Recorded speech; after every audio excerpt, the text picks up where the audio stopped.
Hello, everyone, and a very warm welcome to my podcast, Don't Get a Therapist Yet. And today, my special guest is Dr. Claire Wilcox, who is an addiction psychiatrist and an author of an amazing book called Rewire Your Food Addiction Brain. So, a very warm welcome to you, Claire. Thank you so much, Wendy. It's great to be here. It's great to have you. And I just want to say before we start how much I enjoyed your book. I think it is such an amazing book. It's such an amazing self-help book, and and half the world population need to read this book because it speaks so well into food addiction. So thank you for writing it. It must have taken you a very long time to write it. I loved writing it. It was a Okay, big wow. project, but really fun project. Okay, And great. so, yeah. So the audience don't know anything about you, Claire. So are you okay just to tell us a little bit more about yourself? Sure, yeah. So I'm a psychiatrist and an addiction psychiatrist in particular. And I see all sorts of patients, with a range of problems, but I've worked in eating disorders treatment facilities as a medical director, and then I've also worked in various settings treating patients with other addictions. And then I actually even worked a little bit in an obesity clinic. I also have done research in neuroscience in the past, less more recently, and looked at the brain circuitry underlying addictions and was interested in trying to figure out how treatments work for addictions by rewiring the brain, basically. And published some, mostly just medication studies, but published some studies on that area too. And I was just interested in currently I'm just being a not just, but I'm being a psychiatrist. That's my job. And writing. And yeah, I have had a long-standing fascination with food addiction, both because of personal reasons and Yeah. professional reasons, kind of finally culminated in the writing of this book. First, I wrote a textbook in 2021 that got published, and then I wanted to sort of translate that information into something that's more readable and Yeah. accessible, and out came the self-help book, which got published last year. So. Yes, and it definitely is readable and accessible as well. And I love the bit on neuroscience it as well.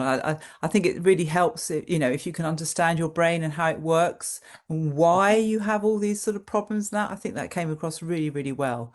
So thank you for taking the trouble to write such a well-structured book.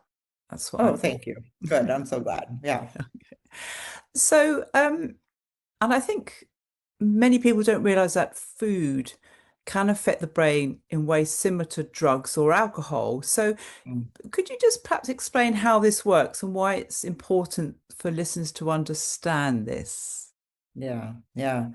So,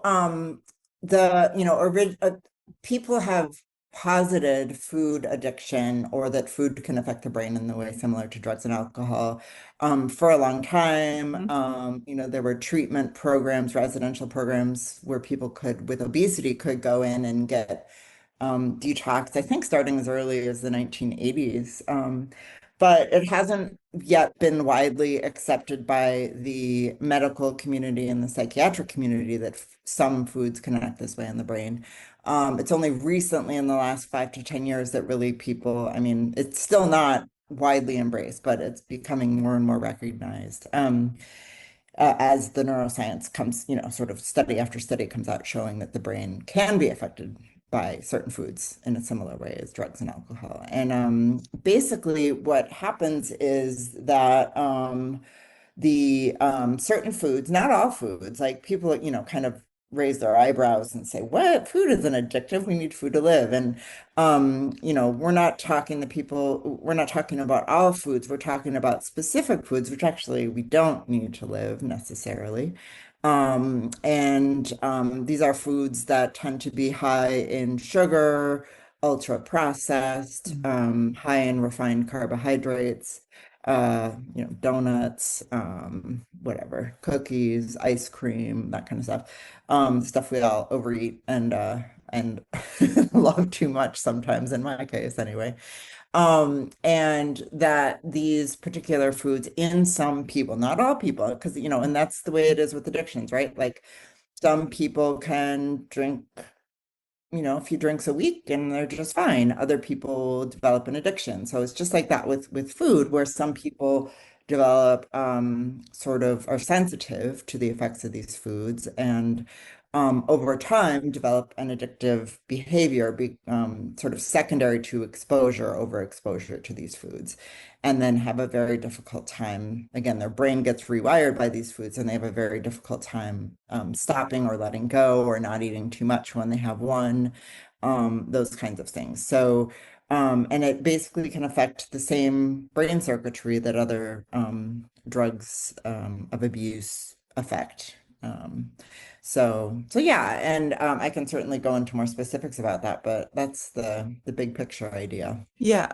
So what you're saying is that the classic foods that we get addicted to are these highly processed foods, particularly with sugar. You say that in your book of, you're very clear about that as well. And I think you've got a really interesting kind of concept about food addiction, Mhm. because there's sort of there's loads of kind of eating disorders like obesity, binge eating disorder, everything like that. So what specifically do you think is the difference between food addiction? Yeah. So, it's kind of like a Venn diagram, right? So there's people with obesity, there's people with food addiction, and then there's people with binge eating disorder. So there's a lot of overlap Okay. between the three categories, but the differences are, so obesity is defined just basically by body mass index, so that's pretty Hmm. easy. It's not, there's nothing complicated about a diagnosis of obesity. And there's actually a lot of question about the relevance of these cutoffs that the medical field Yeah. has given, Hmm. right? Like, so, just because somebody has a BMI of greater than 30, they may actually still have beautiful cholesterol and arteries and be super Hmm. healthy, and that weight may be perfectly fine for them. So there's a lot of question about sort of even Hmm. using the body weight as a cutoff. But that's one way to sort of group of people with obesity. There's also a group of people with, and this is, accepted by the medical profession too, with binge eating disorder Yeah. or eating disorders. And these are people who essentially meet criteria according to the DSM, the Mm. Diagnostic and Statistical Manual, which is what we use in psychiatry to diagnose people. And it has to do with the set of criteria having to do with binging, like Hmm. eating more calories than is otherwise normal in a specific period of time, lots of distress. So those are kind of the categories. And the idea of the underlying cause of binge eating disorder is believed to be because all eating disorders are believed to be, are seen to be this way, over restriction. So not eating enough calories, Oh, yeah, yeah. um, starving oneself, over Yeah. sort of focus on body weight. And what that Mm. does is it leads the brain to be like, oh, I'm super hungry, Yeah. and then the brain sort of loses control of Mm. self-regulation. And then the third, under-recognized, but actually there's a big group that has proposed to put this in the DSM Mm. and in the ICD, is this idea of a food addiction. Yeah. And this is based on the DSM criteria for substance use disorders. Hmm. Yeah. So, for example, alcohol, and that essentially the criteria for substance, there's like 11 criteria, Hmm. has to do with, you can sort of categorize those 11 criteria into four categories. It basically has to do with loss of control, Yeah. when, once you start, you can't stop, sort of Yeah. thing. Negative consequences. So in the case of food addiction, that would be uh, overweight plus Mm. medical problems, or loss of relationships and family. It has to do, there's physiologic, is Mm, category three. So that would be like tolerance, meaning you need more and more to get the same mm, effect. Withdrawal, meaning when you stop, have a withdrawal symptoms. And that actually happens with mm. food. They've Yeah. measured it. It really does. Certain foods. And then not it's not a hunger thing, but if people who go through detox, if they stop eating high sugar, highly refined foods all of a sudden, they go through detox, they actually experience similar withdrawal Mm, symptoms as mm, nicotine. And then the third is a riskier problem, or fourth category in the of the 11 is a risky problematic use. So that would be things like, eating while driving or eating out of the trash okay. can or, things like that. Yeah. Yeah. And if you meet those criteria, then you get a diagnosis of Yeah. an Okay. addiction. And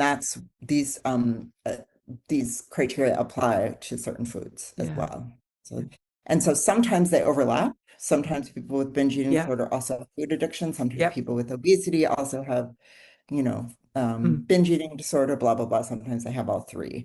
Yeah. And Wow. Gosh. yeah, Yeah. yeah, Very well explained. I like that Venn diagram, yeah. and how they all overlap. Yes. Okay. That's really, really interesting. And it's amazing, isn't it, in today's society that food addiction doesn't have a DSM-5 criteria, isn't it? It's why not? It's very clearly. I mean, most people, I would say, I think, who've got some kind of eating problem would see the addictive nature in Yeah. eating. Yeah, it's just it's just the medical hasn't quite caught up with it, has it really, I would say. It hasn't, and I think there's some reasons for that are being posited. One is just that it's like a kind of there's been a big push by the sugar industry and to kind of keep sugar as a food group almost. There is and by the Mm, food industry in general, because the more sugar they can get into food, the more they can get people to eat and the more they can sell, right? It's just sort of yeah, yeah. the way It, capitalism works. it's a billion-dollar industry, isn't it? I mean, I know alcohol it is, as well, and Mhm. you could say cigarettes as well. But yeah, I think you're right. There is probably a lot of resistance. There's been lots of Yeah. conversations in the UK, about the amount of sugar in these kind of foods, and there's been very little change, actually, very similar, I would say, as Yeah. America. Yeah, Yeah. very interesting. Yeah, Yeah. okay. Yeah. Yeah. So, Claire, you describe food addiction as a brain-based problem.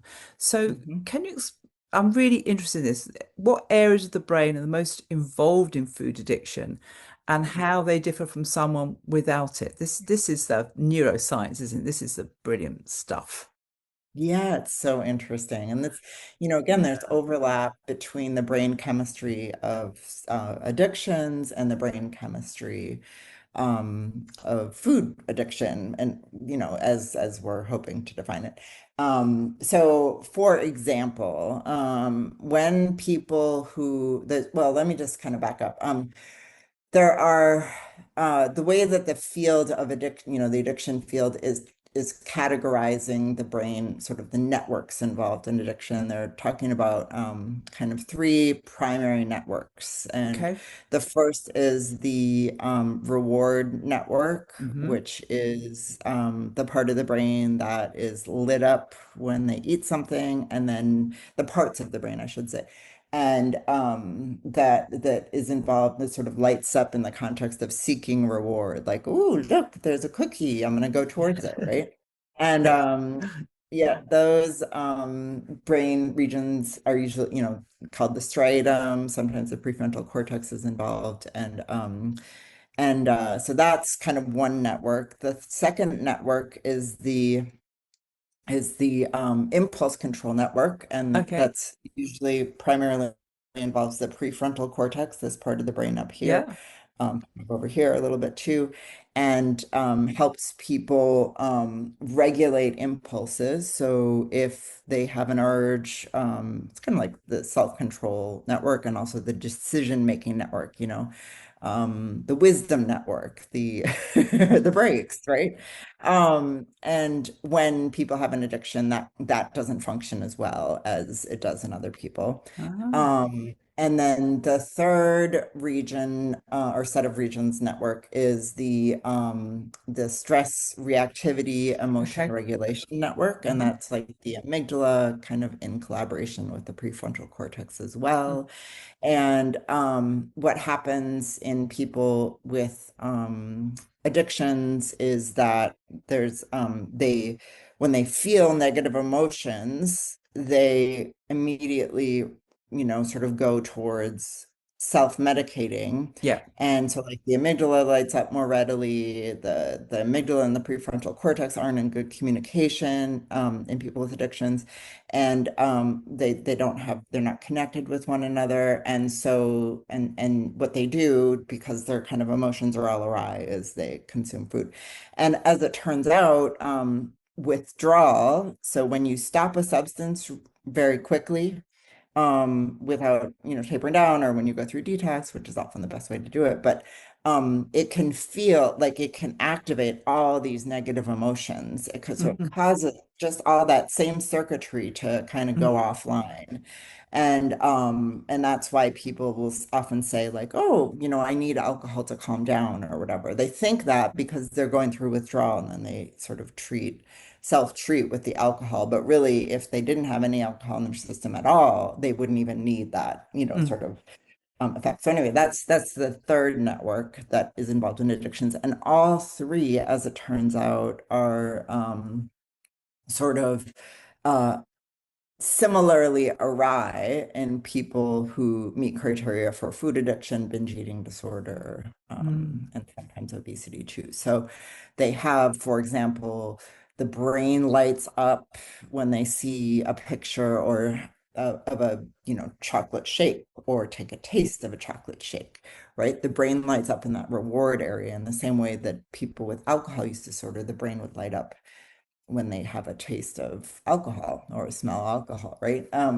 So that happens. They don't activate their prefrontal cortex as easily during cognitive tasks. They're just not quite as, mm, sort of readily able to do that. And then, or their emotional systems kind of rev up more quickly and readily as well. So all these systems are very similarly um, awry. mm, Um, so when people are actively in an addiction, now with recovery and rewiring in a positive way, all that kind of mm, rebalances out, right? So like mm, over time, both with alcohol or other drugs and with problematic food, those systems kind of come back to closer to baseline over mm. time. So that's good.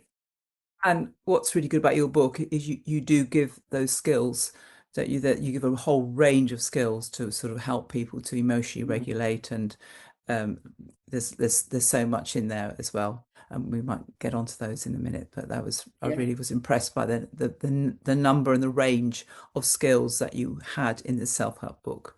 Very well communicated. Um, I, I just need to mention, you do talk a lot about dopamine.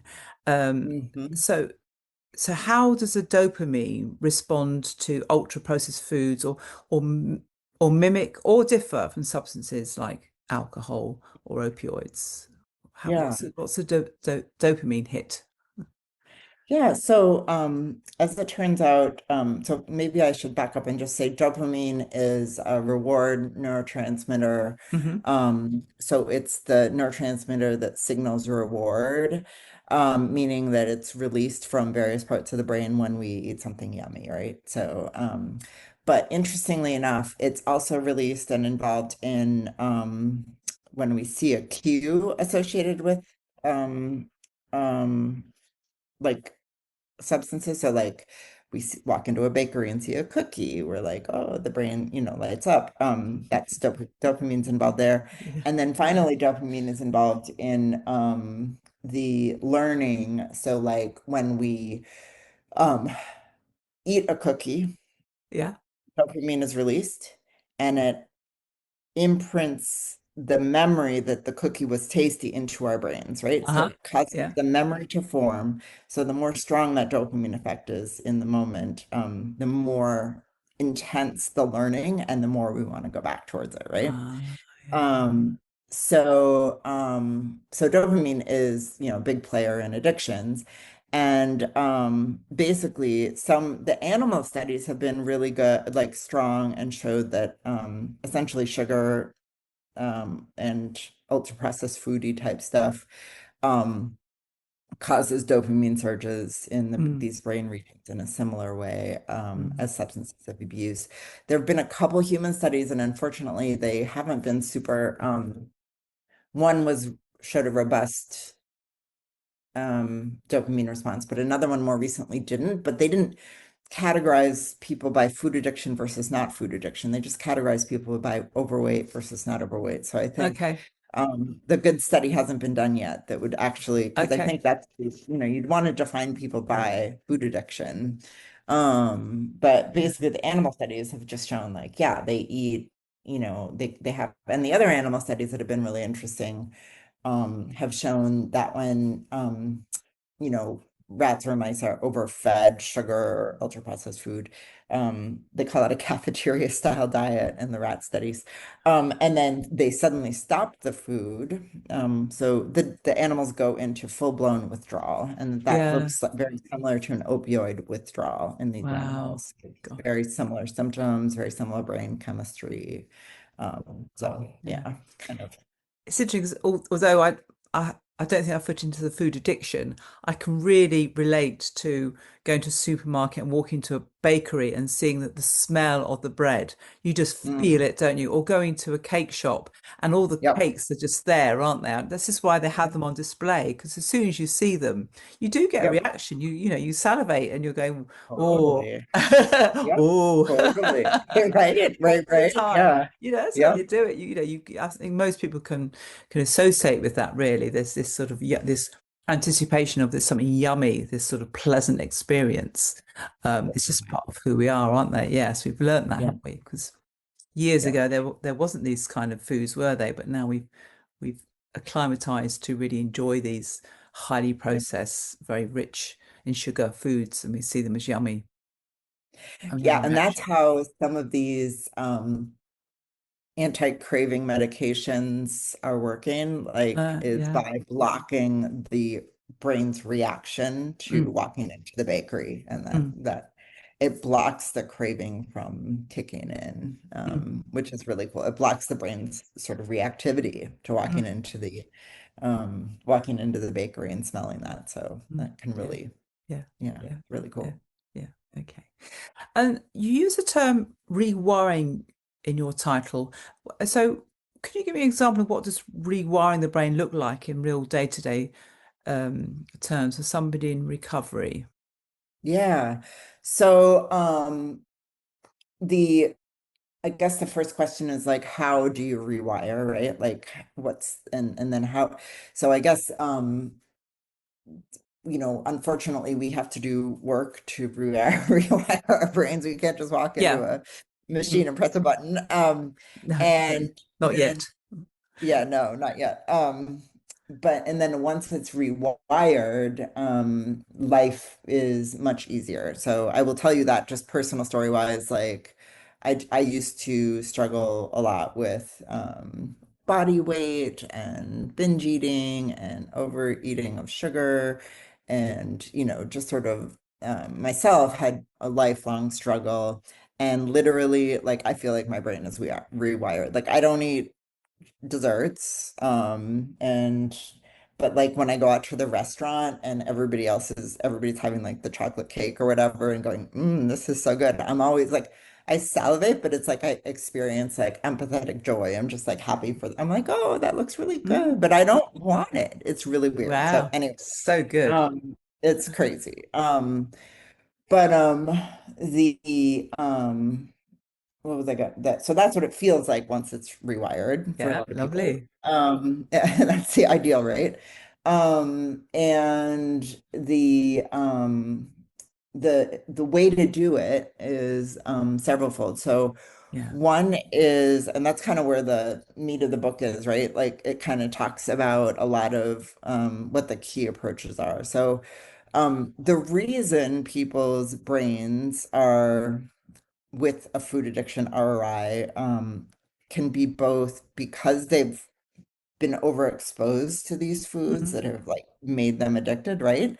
And also because they may have pre-existing kind of conditions like, emotional issues or mm, anxiety or impulse control issues or whatever. But regardless, one of the first steps is changing what we eat and how we eat. And the way to do that is both like one of the key, people think like, oh, an addiction, you just have to stop the sugar and everything's going to be good. mm, And that is a really big, that's a big part of it. And it really does help or cut back. Some people like the whole idea of stopping. It's like, mm, what does that mean with food, right? It's very complicated. mm, And so it's a complicated process. It's not as easy mm. as just Yeah. like no cigarettes, right? Like you got to kind of figure out what your addictive substance is. But that is a part of it, getting rid of the problematic substance or sort of moving that out of the food plan. But also what's very important is to eat enough nutritious food Hmm. to stabilize the brain chemistry because when you have like if you're over dieting, over restricting, the studies show that the brain chemistry is looks like is much more shows that the brain is much more vulnerable to overeating. So, in the like binge eating disorder, people will basically starve Mm, themselves and then they'll go home, they'll have a cookie, and then they eat the entire mm, refrigerator, right?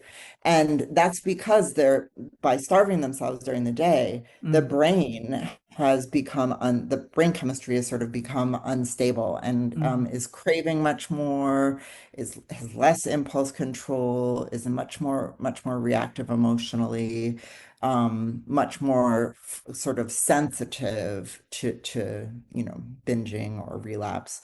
So it's really important, and this is sort of the under-recognized but increasingly recognized mm, part of stabilizing that brain chemistry to learn to eat nutritious, adequate quantities, let go of the weight loss for a while. Like it'll happen, right? Like just focus on eating enough nutritious food and work towards steadily, which because it's really hard, mm, letting go of the problematic foods, right? So that's one aspect of the rewiring that's really mhm, important. And what happens is the brain chemistry does stabilize over time, like that addictive mm, wiring does de sort of the impulse control comes back online. The emotional reactivity reduces in the context of being adequately nourished and getting the problematic foods out of there. And then the reward activation is dulled, so people don't, walk into the bakery and get flared up as easily. And then the second bit is doing all the other tools like that we have in our toolbox to treat the brain right and take care of ourselves. Like there's so many ways to take care of ourselves. Some mm, of the key ones that actually rewire the brain include sleep, uh, um, mm, adequate physical exercise, like all these things that we kind of know we're supposed to do. mm, Not only do they, make us feel good, but they actually stabilize the addictive brain chemistry. So getting mm, adequate sleep, physical exercise, like I talked about the good nutrition, but like community rewires the brain, like, getting supportive community, having stable relationships, all that stuff. So, and that'll help stabilize the brain too, so that you can kind of make your way mm. slowly, sometimes through That's recovery and amazing. toward the recovery. Yeah. That's amazing, and I know there's a lot more detail in your book. You go into a lot more detail about, your individual trigger foods and things like that. But Mhm. it's good to know that people just by listening to this can start doing those things and understand, it's what I love about your book is it's very well researched, isn't it? I know you said, oh, there's not enough studies in this, but but for the actual problem that we have with food addiction, it's very well researched. So just Mhm. knowing those things and knowing that you can do something about it, I think is, can create installation of hope in people that they can rewire their brain and they can do something about it, which aren't difficult steps. I know it's a very complex process. I totally understand what you're saying about it being a very complex process, but that gives people so much hope, just Yeah, by the hard work and the research you've done into this topic. So yeah, yeah, yeah, very good. yeah, I love yeah, that. yeah, yeah. Yeah, yeah. Um, so there's a couple of other details actually that I think we haven't quite mentioned it, and I'm just sort of thinking, like mindfulness, maybe therapy, maybe medications can help Mhm. explain these practices. Could you just perhaps give a couple more details of what else you can do as well as the physical and the sleeping? Yeah, yeah. Well, maybe I'll just because it's like one of my favorite, go back to the physical activity just briefly because that's like one of my favorite studies that has been done. It was done in methamphetamine, people with methamphetamine use disorder. But they like showed definitively that physical activity rewired the brain back to normal. So Okay. I'll just start there because, and all these things have been shown to rewire the brain towards normal. But the physical activity, one of my favorite studies was done by Robertson, I think was the first author, and they looked at I talked about dopamine surges, right? But actually, there's another area of dopamine that's important is dopamine receptor density, meaning how many dopamine receptors are in the brain per square, whatever, or per Hmm. cube. And these receptors are generally lower in people with obesity, alcohol use disorder, binge eating disorder, um, stimulant use disorder, nicotine. I mean, it's like they're low across the board in all Okay. addictions in certain brain areas, and that can be associated with poor impulse control, poor difficulty, sort of staying on task, and kind Hmm. of that whole prefrontal cortical Yep. function is around. And so anyway, people were randomized. There was a group that was randomized to physical exercise, and then there was another group that was just randomized to standard treatment. And the group that got the physical exercise over 6 weeks, 6 to 8 weeks, had restoration. Like they looked much more like normal people than the methamphetamine addicts in their dopamine receptor density. So super fun. Love that study. And what that, just shows is that we don't need like necessarily complicated medical interventions. Just doing physical exercise, we can actually change the brain chemistry in ways that will benefit our impulse control in that particular study. And so I like that. There's also similar types of studies in um, sleep studies that have shown that improving sleep quality and quantity increases the connectivity between the amygdala and the prefrontal cortex. So, like, Mm. improves emotion regulation circuitry, reduces also cue reactivity. So, like, the brain's lighting up in response to stress. So like things like that, right? Like it's so fun that there are studies showing that these very simple things that all of us can do. I mean, it's not easy to get enough sleep if we're busy and running around and have 100,000 things to do, but the more we can work in these simple, healthy behaviors, the better off our brains will be. And yeah, other things like, the book's sort of full of ideas. One is mindfulness, Mm. and I have several sort of sections on mindfulness tools, which also um kind of does positive things for rewiring Mm. these different networks and can be helpful in reducing food cravings. Um, and medications are another one to kind of bring up, I suppose, because there are one of my sort of favorite set of studies in alcohol use disorder there's a medication called naltrexone, which we use very readily for the treatment of alcohol use disorder. And it's FDA approved in the US for the treatment of alcohol use disorder. And what it does is it blocks the brain's response reactivity to cues in the environment. So it blocks that craving response. And Wow. it's really cool. You can see like the pre-post studies, the lighting up goes away essentially. And so we um that is a mechanism by which probably the GLP-1s are acting for people with obesity, is that there's evidence that these medications, for example, are re wiring the brain in that same way. Hmm. And my cynical side, Yeah, we talked about a little bit earlier about, why this hasn't been addressed earlier with so yeah, many people suffering from obesity. I know we've got the drug now to help those cravings now, which has become very, very popular, isn't it? yeah, Um, it is you pay for a drug so you can make money, whereas if people are just going out exercising and sleeping well and practicing mindfulness, it's not feeding an industry, yeah, is it? totally, totally, totally. Yeah, Yeah, no, and I think the GLP-1s, like they're helping people. I think there's a lot of downsides. I think my yeah, ideal imagination would be of how to use the GLP-1s in the same way that we use naltrexone for alcohol use disorder, which is that it helps, we use it to help people transition to a new set of behaviors. yeah. And then maybe for 6 months or something like that. And then they're able to stop the medicine and engage in these new sets of behaviors. And then they're not drinking. Like in an ideal world, I would imagine maybe the GLP-1s would be used to, while people are relearning, how to get more sleep, how to get, Mm, change their their regular food plans, like how to transition to a more stabilizing food plan.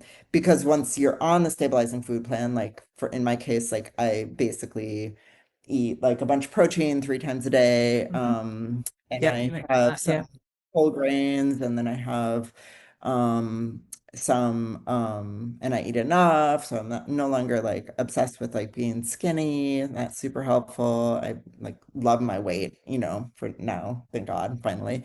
um and there's lots of things that I've done from the food perspective to sort of, and I eat tons of vegetables and fruit too. Mm, And so to sort of stabilize my brain chemistry, mm. whereas I think a lot of people just go on the GLP-1s but keep eating Yeah, donuts, right? And then they stop the GLP-1s and then they're, I can't couldn't keep off agree. it. I Yeah, agree. and And so like it should be I mean, in my mind, there should be a really robust behavioral change protocol for everybody that's on the GLP-1s, because 90% of the food that's in the grocery store is unhelpful. Like for most, not for all people. There are many people that it can eat, mm, like the frosted flakes every day. Like there's mm. many people that can do that. And I love them. I'm so jealous and that's great. But like there are some people that shouldn't, you know what I mean? And Yeah, there are a lot of people that just can't quite. yeah. And it really changes the brain chemistry to get on a basic food plan. So, and then also doing all the other pieces that Yeah. help.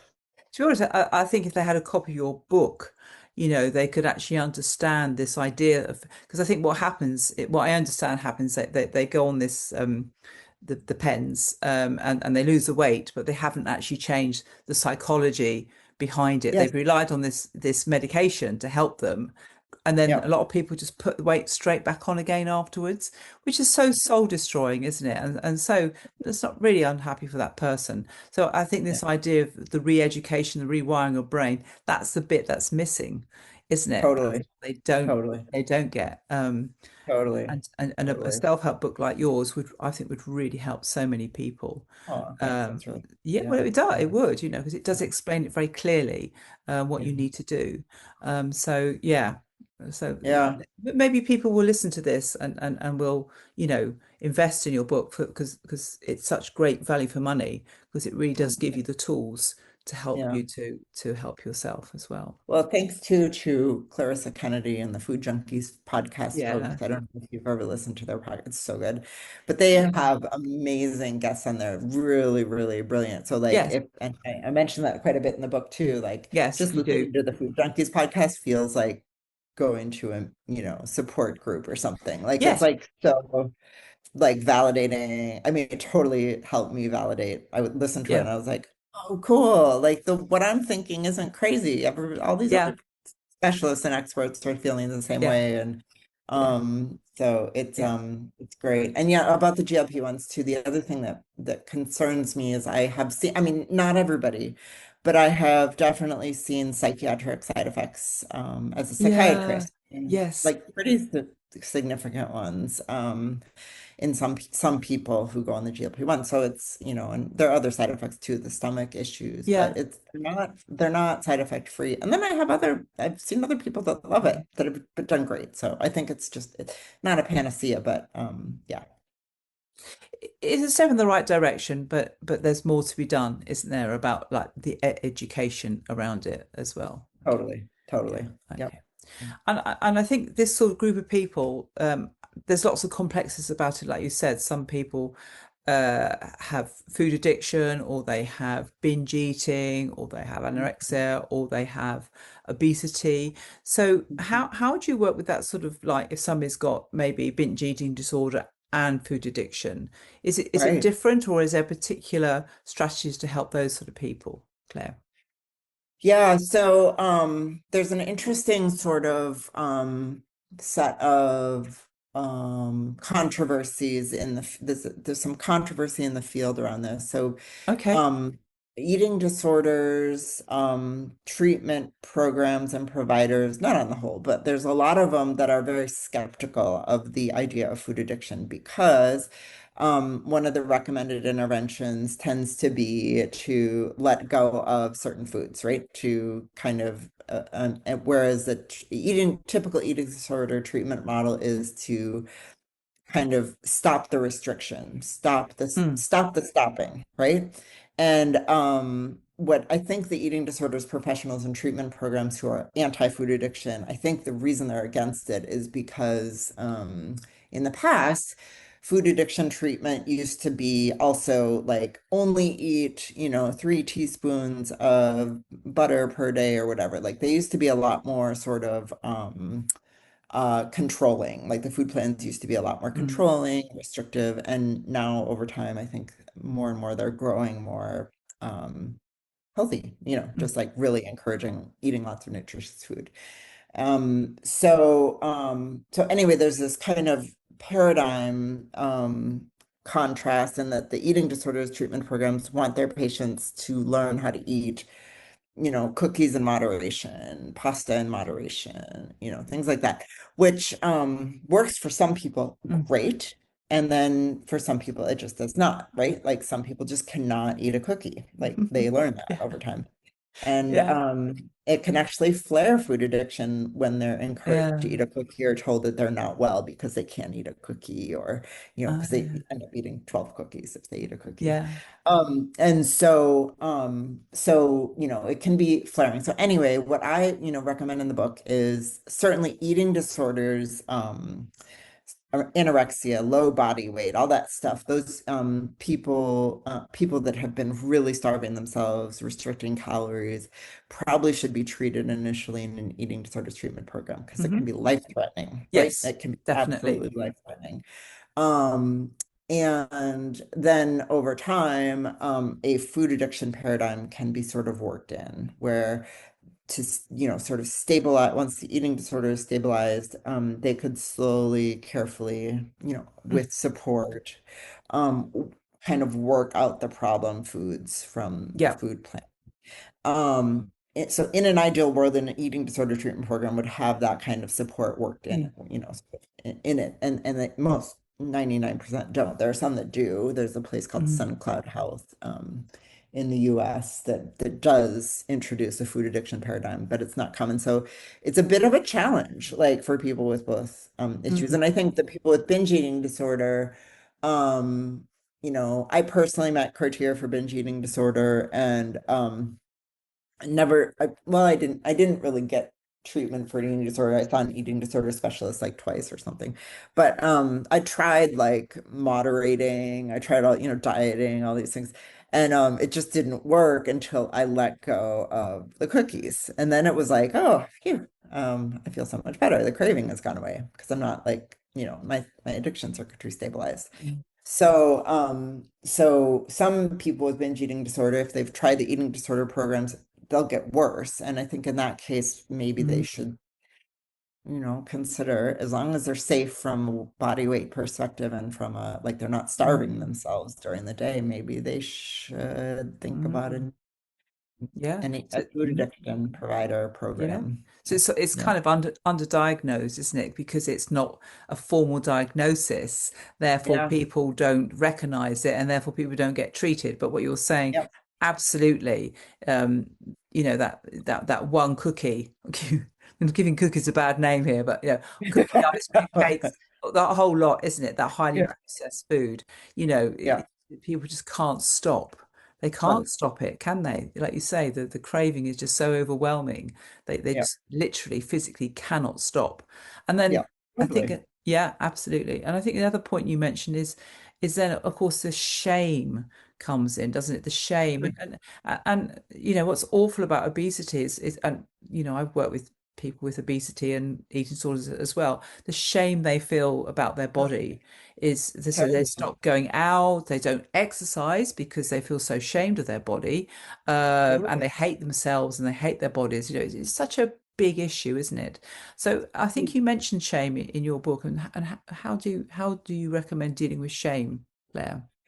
Yeah, I mean, I think being around other people who are struggling with similar shame triggers is really helpful. So finding a community, doing 12 step, like getting a therapist, maybe joining a group, some sort of group about compassion, but there's nothing good about shame, right? And I've been there. I totally know how it feels. It's awful, right? Like it totally is isolating. It's terrible. And that does nothing good for brain chemistry. So it's only going to fuel that emotion circuitry. And the more we feel bad about ourselves, the more it feels that circuitry. So, I strongly recommend therapy can be very helpful, right? Joining community support groups, listening to Food Junkies podcast and hearing like, Mhm. oh my gosh, like there's a bunch of other people just like me Mhm. out there that struggle with Get something that. similar. It's just my brain. It's not something wrong with me. Like I'm a good person. Mhm. Working on body image is really important. There's some resources that I mentioned in my book. And accepting, like really, like this whole idea that we have to have a BMI of X to be socially acceptable is Mhm. crazy. Like it's really about our health. Like I think there's Mhm. a lot of obese people who, obese, I say, who are super healthy Mhm. and doing really well. And, why would they need to lose weight if they're perfectly happy with where they are and they're not, you know what I mean? So I just think Mhm. there's a lot of, kind of reworking we need to do as a society around that. But in the meantime, we're kind of stuck with, okay, we got to find support, people Mhm. that are going to support us. So Yeah, and absolutely. So can you perhaps give an example of one myth about food addiction, or a myth about the addictive brain that you wish yeah, everyone could unlearn today? What's the yeah. one thing, Claire? I mean, the idea that there's something wrong with me, that it's my Okay. fault, that's it. Kind of dovetailing on the shame thing, like it's not your fault. The food industry has designed our grocery stores to hook you. Mhm. This is not your problem. You were born into a world where our brains are wired to love high sugar, ultra processed foods because we are, animals, and Mm. that was helpful back when we were in days where food resources were scarce. And now the food industry has co-opted our brains, and so it's not your fault. And B, the foods themselves, and have rewired your brain, and it's so again, it's not your fault. It just, it's a matter of support, taking care of ourselves to find our way back. Mm. I remember you saying earlier in your book that the foods are designed not to fill you up. They're actually Right, designed exactly. to. Yes, Michael Moss has done showed that they have a oh, what is it called? The um I can't remember, but Satiation? Is it yeah, but satiation? there's a specific term that the food industry uses to like define the foods by like the more it doesn't fill you up, the more they want to sell it, basically. Mm. Melt in your Because mouth? Is it yeah, any? right. Yeah, I can't that remember. There's a there's a beautiful there's a word that the there's industry there's uses. a proper word for it, but it's that sort Yeah, of thing. Yeah, yeah, yeah, yeah. So I just remembered reading that and I thought, yeah. oh, that's just so true, isn't it? Not only It, is there desire to eat them all, but yeah, because you don't feel full, you can eat more, can't you? You can eat so totally. much more, Yeah, because you don't feel full. Yeah. Okay. Yeah. Right, so that's a really good one, isn't it? To say and that's very compassionate, isn't it? Say it's your brain, the way your brain works. It's not your fault. It's the food industry, the way they've kind of manipulated food, so that we have these addictions as and well. it's biology. It's just like Mm, having cold or getting mm, pneumonia, right? Like, mm, oh well, it sucks that we got stuck with it. mm, And but it's not our fault, and we just have to do the treatment to get well. mm, So mm. Okay. What are the common mistakes that people make when trying to white knuckle their way through recovery that actually backfire from a neurological perspective? What can you perhaps mhm. give an example of that?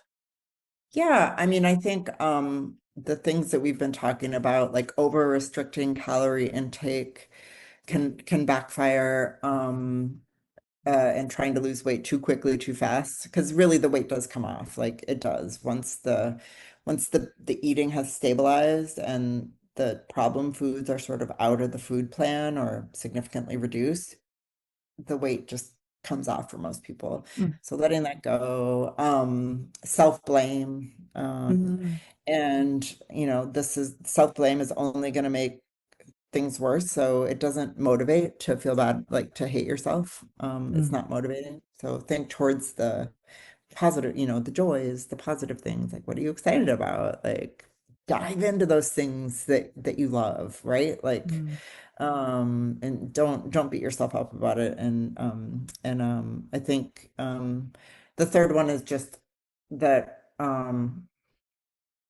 I have to do it all on my own. I have to fix it on mm, my own. Like, get help, mm, find community, and I have some ideas in the book mm. about that. You do, But yes. reach out for support. We don't have to do it alone, and we're not crazy. No, we So, need each other, and that's a really good way of doing it and helping each other. I love that. Yeah, and yeah. was there a particular reason why you wrote this book, Claire? Are you able to share why this book was so important for you to write? Yeah, like personally sort of, or professionally, or both, or yeah. Whatever you want to share. Yeah, I mean, I guess I had like myself, like since um I started psychiatry residency, which was like in 2004. Even before that, I started amassing articles about, oh my God, food is addictive. This explains why I eat this way and blah blah blah. And and then I did a study when I was in just after psychiatry residency that showed that the brains of people with obesity and binge eating disorder looked similar to people with alcohol use disorder. It was that Mm, dopamine, low density dopamine receptor thing. So I found like did a little study and found that to be true. Um, and then I was like had all these PDFs and I was trying to do research on it, and the sort of set up for NIH grants wasn't super open to doing research on food addiction. There wasn't like a real center for food addiction to apply for grants from. So I kind of gave up on that. But then I had to write, I had all these PDFs and I was like, God, I know all the stuff in my brain. And um, then I heard Food Junkies podcast and like just validated, like, God, there's all this information that needs to be mm, clarified, organized, and disseminated because it's there, and people can use this to A, reduce self-blame, and B, catalyze change and feel not Yeah. alone and feel supported and have a set of skills that they Yeah. can take with them to progress towards the lives they want to live, right? So Yeah. I think, yeah, I just felt like, oh my God, this information needs to be kind of disseminated. And I couldn't rest until I had done it. So Yeah. Yeah. It yeah. can change so many lives for the better, I think. And so many people are so unhappy with feeling out of control with food and again, the shame and the embarrassment, I think, because if it shows as well. And the book is just so rich in information and clarity and steps to actually take. There's a lot you can take from that book and work on yourself. So thank you so much for the Yeah. hard work and the effort you put into writing it because it's a really good read. And I found it quite easy to follow as well. Sometimes books Good. you get a bit sort of lost in and everything like that, but Yeah. I was able to follow the steps and everything like Good. that, which I think is really, really good. Yeah, So and I want to also just say for Clarissa Kennedy, the Sweet Sobriety, Clarissa Kennedy and Molly Payne Chad work for Sweet Sobriety, and Clarissa was so helpful. yeah, She she was. also helped in providing like a lot of the things they use in Sweet Sobriety, including the food plan, which we kind of augmented. Yeah, yeah. But I mean, she provided a lot of the skills section information to me because she's worked with more people with proper food addiction Mm, and than I have. And so it was really yeah, it was really I just want to kind of name her and mm. thank her for all the Yeah, work she and that's others. very kind. Again, you had a community around you that helped you to write the book as well, Exactly. didn't you? Yeah, You had nothing some happens in support. isolation. Yeah, Exactly. yeah, it's Yeah. really good. Yeah, okay, thank you. So, we're going to put the a link on in the show notes if anybody wants to Okay. buy the book via Amazon. Um, if they want to find out anything more about your work or learn a little bit more about you, Claire, how do they get in contact with you?